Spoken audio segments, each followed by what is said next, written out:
My dear uncle, கேக்குதா? மக்களோட சத்தம் கேக்குதா? வெக்கமா இல்ல உனக்கு? சோறு தானே திங்கிற? அறிவு கெட்டவன, மானம் கெட்டவன. கோவை சூலூரில் சிறுமி பாலியல் வன்கொடுமைக்கு ஆளாக்கப்பட்டு கொல்லப்பட்டதை கண்டித்து தஞ்சை நாஞ்சிக்கோட்டையில் பெண்கள் ஆர்ப்பாட்டத்தில் ஈடுபட்டனர். 1008 அகல் விளக்குகளை ஏற்றி நீதி வேண்டும் என்று வலியுறுத்திய அவர்கள் கையில் மெழுகுவர்த்திகளை ஏந்தி இறந்த சிறுமிக்கு அஞ்சலி செலுத்தினர். ஆட்சி எதுக்குங்க சார்? நீங்க உட்கார்ந்து இருக்கிற அந்த சிஎம் பதவி எதுக்குங்க சார்? எப்படி கேள்வி கேட்டாலும் உங்ககிட்ட இருந்து எந்த பதிலும் வர போறதில்ல. ஏன்னா இருந்தாதானே வரும். மேக்சிமம் உங்ககிட்ட இருந்து வர பதில் சாரிமா. எவனுக்கோ சாவு வருது, இவனுக்கு வர மாட்டேங்குதா? கோயம்புத்தூர் சம்பவம் வந்து தமிழ்நாட்டை ஒரு பரபரப்பாகிறது. ஒரு பெண்ணா நீங்க அதை என்ன எப்படி சார் இது இப்போ அட்மினிஸ்ட்ரேட்டிவ் ரிலேட்டடா பேசுவோம் சார். ஆமா, அட்மினிஸ்ட்ரேட்டிவ் ரிலேட்டடா கேள்வி கேட்டா மட்டும் அப்படியே கீழே கத்த கட்டிடுவாங்க. பொலிட்டிக்கல் ரிலேட்டடா 6 o'clock. சிரிப்பு வருது உங்களுக்கு, அக்கறை இல்ல. இல்ல நான் சிரிக்கிறேன். நீ உனக்கு தெரியும், நான் உங்க கூட வந்து சேரும்போது என் மூஞ்சி வந்து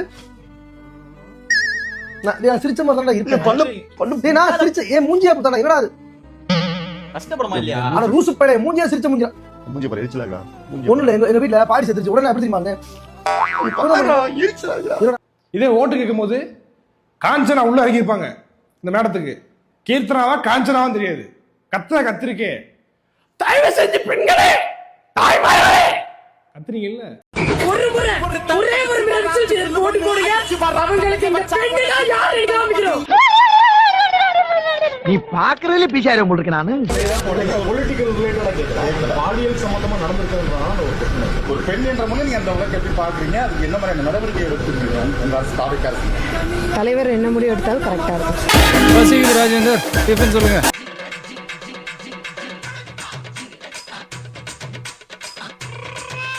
உங்களை திறமையான ஆளுன்னு சொல்லிட்டு ஆக்சன் ஹீரோன்னு நினைச்சிட்டு உங்களை கொண்டு வந்திருக்கிறோம் நாங்க.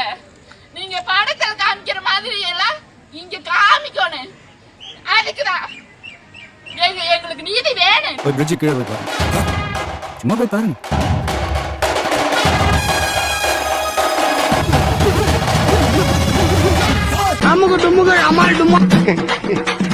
நீங்க ஒழுங்கா ஆட்சி நடத்திருந்தீங்கன்னா பெண்கள் பாதுகாப்பு ஒழுங்கா இருந்திருக்கும், சட்டம் ஒழுங்கு சரியா இருந்திருக்கும். பச்சை பிள்ளைங்க, படிக்கிற பிள்ளைங்க, சின்ன பொண்ணுங்க, வீட்டுல இருக்கிற பொண்ணுங்க, வேலைக்கு போற பொண்ணுங்கன்னு இவங்க எல்லாருக்கும் நடக்கிற கொடுமைகளை சொல்ல முடியல சார்.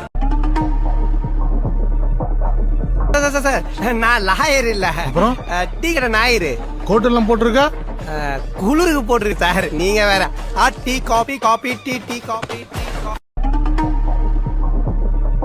நான் பெண்களுக்காக பாதுகாப்பு டிஎம்கே எதுவுமே பண்ணல. ஸ்டாலின் அவர் வந்து எதுவுமே பண்ண மாட்டேன். பெண்களுக்கு பாதுகாப்பே இல்லை இந்த ஆட்சியில. அவங்க வந்தாதான் பாதுகாப்பு. எதுவுமே சிறுமியை பாலியல் வன்கொடுமை பண்றாங்க, இங்க பண்றாங்க. இப்ப வயசானவங்க இருந்தாலும் விட மாட்டாங்க. ஒரே கம்ப்ளைண்டா வச்சிருந்தாரு. இப்ப இவர் ஆட்சியில மட்டும் என்ன நடக்குது? பாலியல் வன்கொடுமை 10 வயசு சிறுமியை அவங்க பண்ணிருக்காங்க. எல்லா பேப்பர்ல வந்து எல்லா நியூஸும் பாக்குறாங்க. ஆனா அதை பத்தி ஒரு வார்த்தை வாய் திறந்து கூட பேச மாட்டேன்டாரு. இப்ப மட்டும் ஏன் பேசல? இப்ப பேச வேண்டியதானே? வாயில என்ன தௌடாடா, புண்ணாக்காடா, தடிமாடு, வாய் திறந்து சொல்லடா. இவன் பேசலன்னா இன்னில இருந்து இவனுக்கு சோறு போடுறதை நிறுத்திடுங்க. இந்த தூத்துக்குடிய ஒரு போர்ட் சிட்டியா கம்ப்ளீட்டா கன்வெர்ட் பண்ணணும் அப்படின்றதுதான் தலைவரோட ஆசை, எங்களோட ஆசை. என்னடா கோரசா துப்புறியே? அப்படியே ஊட்டியும் ஹில் ஸ்டேஷன் அறிவிச்சிட்டீங்கன்னா எங்களுக்கும் சந்தோஷமா இருக்கும். கோடை கால வெப்பத்துக்கு நாங்க அங்க போயிட்டு வருவோம். தூத்துக்குடி வாசிகளை கேட்டீங்களா? இவர் தான் உங்க எம்எல்ஏ. அதாவது தூத்துக்குடி போர்ட் சிட்டின்னு மாறி எத்தனை ஆண்டு காலம் ஆகுது? துறைமுகம் நகரம்ன்றதே நம்ம தூத்துக்குடி தான். இந்தியாவிலே 13வது துறைமுகமும் நம்ம தூத்துக்குடி தான். அதே தெரியாம போர்ட் சிட்டியா மாத்தணும் அவர் தலைவர் ஆசைப்படுறாராம், இவரும் ஆசைப்படுறாராம். அது எனக்கு பைத்தியம் பிடிச்சு போச்சு. நான் லூசு. என் குழந்தை ஓட்டு போடு விஜய் மாமாவுக்கு ஓட்டு போடுன்னு சொன்னாங்க. ஐயா அந்த மாமா எதுனா பண்ணக்கூடாதா?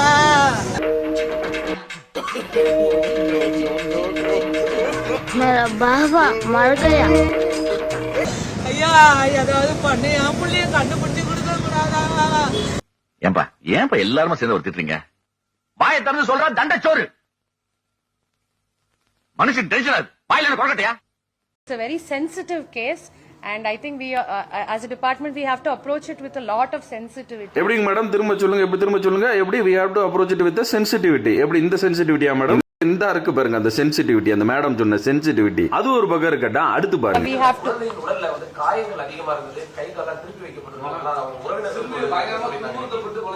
இல்ல அப்படி இல்ல அவ்வளோலாம் இல்ல அப்படி இல்ல அவ்வளோலாம் இல்ல அப்படி இல்ல அவ்வளோலாம் இல்ல அப்படி இல்ல அவ்வளோலாம் இல்ல. மறுபடியும் பாத்தியாடா இந்த பாரு ஓவரா பேசினேன்னு வெயி தூக்கி கொண்டு போய் மறுபடியும் கடலை போட்டுரும். அப்பாவை ரொம்ப கொடுமைப்படுத்திருக்காங்க சார். மூஞ்சி எல்லாம் கல்லெல்லாம் வச்சு குத்தி ஃபுல்லா பேத்தெடுத்து உடம்பு ஃபுல்லா காயும் சார். 10 வயசு தான் சார் அது குழந்தைக்கு. பார்க்கவே முடியல சார். கழுத்தெல்லாம் உடச்சு விட்டு முடிய வச்சு அவங்களுக்கு முடி ரொம்ப லென்த்தா இருக்கும் சார். முடிய வச்சு கழுத்தை நெருக்கி இருக்காங்க சார். முதுகெலும்பெல்லாம் உடஞ்சிருக்கு சார். கல்லே பார்க்க முடியல சார். சார் இது பாக்குற காவல்துறை அதிகாரி ஒவ்வொருத்தரும் தலைகுனிங்க சார். அதிகாரிகள் நான் சொல்றேன், என் காவலர்கள் நான் சொல்ல மாட்டேன். எல்லாம் அவ்வளோ சித்திரவதை கல்லெல்லாம் எடுத்து போட்டு செதைச்சு உடம்பெல்லாம் செதைச்சிருக்காங்க சார். மூஞ்சி எல்லாம் கொத்தா இருக்கு சார். ஃபுல்லா ஓட்டையா இருக்கு சார். அவங்க அந்த பிள்ளைய குழந்தைன்னு கூட நினைக்கல சார். உடம்பு பூரா செதைச்சிருக்காங்க கல்ல போட்டு மூஞ்சியெல்லாம் செதைச்சு அப்படின்னு அந்த பொண்ணை பெத்தவங்க கண்ணீர் மழுக சொல்றாங்க. ஆனா அங்க அப்படியெல்லாம் ஒண்ணும் இல்லைன்னு அந்த போலீஸ்கார அம்மா சொல்றாங்க. யாரை காப்பாத்த எதுக்காக இப்படி பேசுறாங்கன்னு எனக்கு தெரியல. எங்க நான் பொம்பளை ரொம்ப மதிக்கிறேன், ஆனா இப்ப எனக்கு வேற வழியே இல்லமா.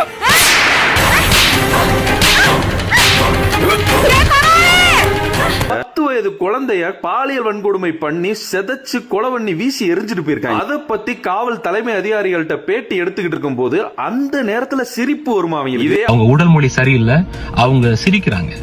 இப்போ இது மாதிரி ஒரு பெண் குழந்தைக்கு நடந்துச்சுன்னா நம்ம வீட்டுல நடந்தாதான் நம்ம அழுவோமா? மத்தவங்களுக்கு நடந்தா நமக்கு வருத்தம் இல்லையா? நீ கேட்டது கரெக்டான கேள்வி. இதெல்லாம் என்ன நியாயம்? அநியாயமா இல்ல? எல்லாம் உங்களுக்கு அடுக்குமா? ஒரு 10 வயசு குழந்தைய கொன்னு தூக்கி போட்டிருக்காங்க. இதை வந்து பேச வந்த எல்லாரையும் வந்து கேட்கற ஒரே கேள்வி என்னன்னா, இது என்ன புதுசா? இதுக்கு முன்னாடி டிஎம்கே கட்சியில நடக்கலையா இது? யாரா நீங்களாம்? இல்ல எனக்கு புரியல. இது வந்து உன் வீட்டுல இருக்க ஒரு குழந்தை இல்ல உன் குழந்தை இந்த மாதிரி ஒருத்தவங்க கொன்னு தூக்கி போட்டிருந்தா நீ இந்த கேள்வியை நீங்க கேட்பீங்களா? அந்த அளவுக்கு வந்தா மோசமா இருக்கு நம்ம நாடு. இவ்வளவு கேவலமான மக்கள் கூட நம்மளாம் வந்து வாழ்ந்துட்டு இருக்கோம் அப்படின்னு நினைக்கும் போதே அசிங்கமா இருக்கு, அருவருப்பா இருக்கு. ஏன் எவ்வளவு அடிச்சாலும் சொர்ணலமா நிக்கிறீங்க? தம்பி போங்க தம்பி, ஊருக்குள்ள போய் காட்டு பாருங்க. நாங்க அடி வாங்காத ஏரியாவே கிடையாது.